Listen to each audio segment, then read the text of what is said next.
Yueyo mano mar siku kutim mar Rarieda Combined no bagadhula kindgi club mar Gor Mahia alap Manyilima Sports Ground e kar chung'od bura mar Rarieda. Gor Mahia no dhi tuke gi bang' bedo kod duoko maber e lig maduong' ma pacho ka.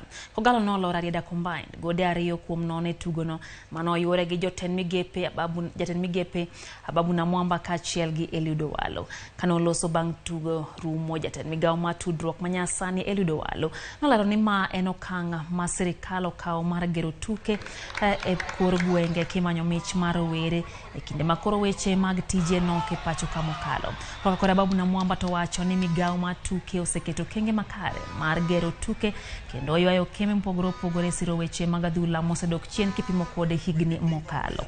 We are basically showcasing to the local communities the talent that is resident in a team of the caliber of Gor Mahia at the national level. But in the same vein, we use this type of friendly matches to identify raw talent at the grassroots that can be nurtured to exploit their full potential.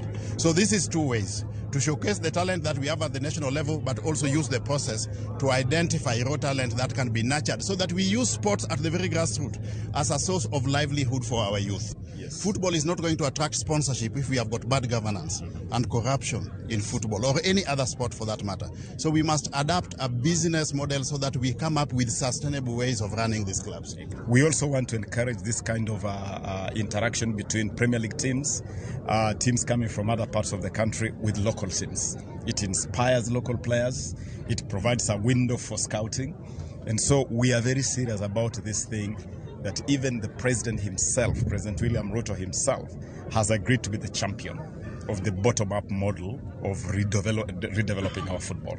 And as a ministry, we are good to go, and in January we will be launching the program.